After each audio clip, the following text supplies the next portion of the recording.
I've already launched the guideWELD VR software and I'm sitting at the login screen here. So I'm going to go ahead and enter in the student username. And then it wants us to enter in default password. Because this is the first time I'm logging in as a student, I must use the default password, which is the word password. I'll press enter here. It wants me to change that password to something of my choosing. After doing so, the green check mark indicates that both lines match.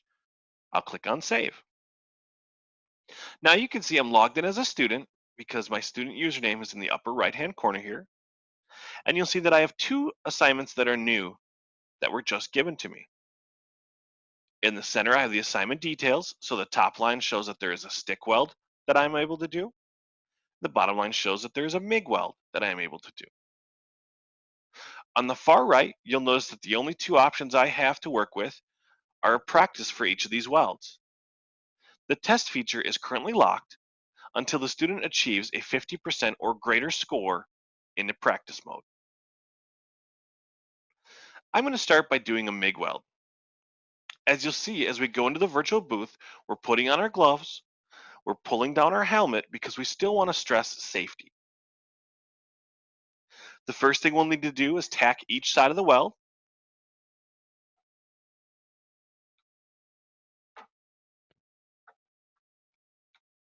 After tacking the left and right side, you'll see that it's now ready for me to begin welding. On the screen, what you will notice are some dexterity guides. They can be toggled on or off in the bottom left-hand corner.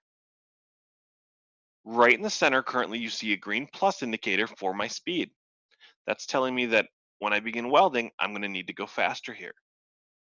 If I choose, I can turn that indicator off, as well as any of the other ones, just by clicking on the orange buttons in the bottom left-hand corner.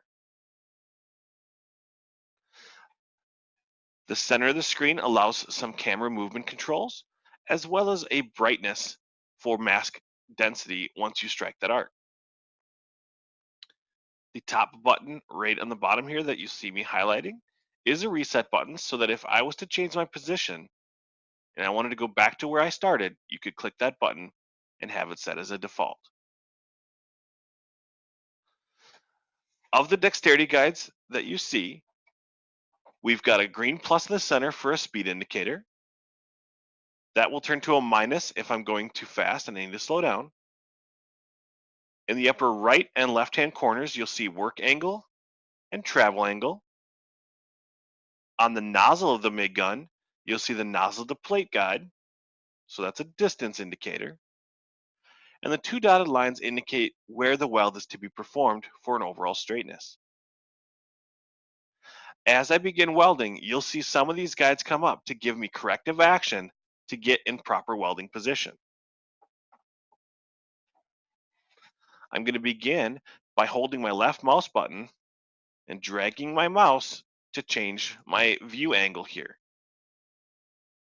I can then hold the right mouse button and push forward or pull back to zoom in or zoom out.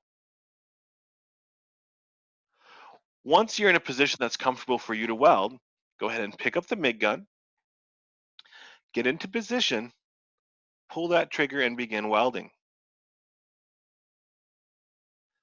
When all the guides are in the correct position, you will get what we call a golden gun, indicating that everything is in proper specs. You've got the right work angle, travel angle, nozzle to plate distance, and speed. If I was to change my angles, the software gives me corrective guidance on which way I need to move and how fast I need to move to get back into that proper position.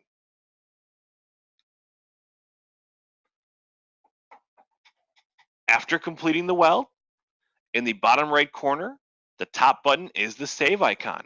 The student will then click this to get their graded report for the practice they just completed. The top of the screen shows the assignment that the student was working on.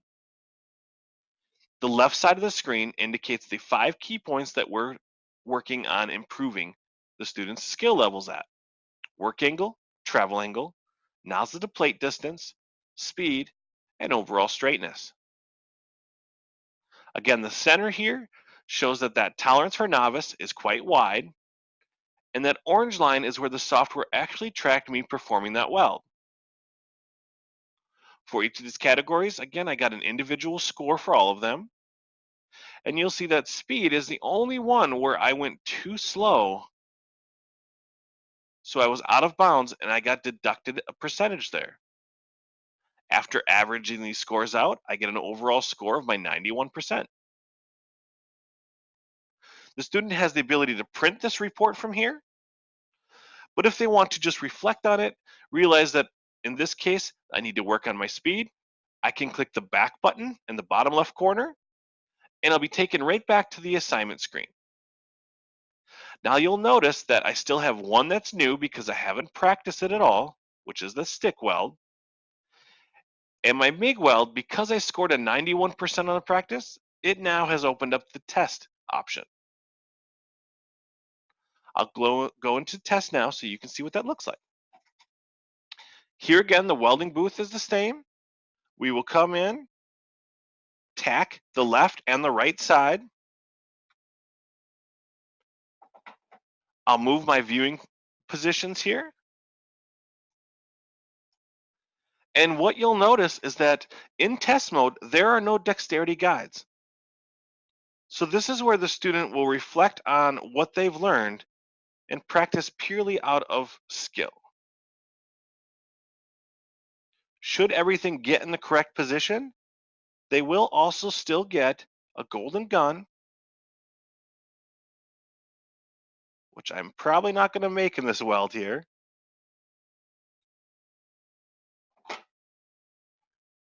Once they finish their weld, they'll click the save button in the bottom right again. They'll get that immediate assessment and those scores for what they had worked on. And here's their overall test score. So the big difference between a practice and test is that in practice, the student has access to those dexterity guides, whereas in a test, there are no helpful guides for them at all. It's purely their skill. After completing the test for this assignment, we now see that that assignment has been completed. I've done practice, I've done a test, and there's nothing else that I need to do on that. But if the student chooses, they certainly can still go right back in and continue practicing on that same assignment.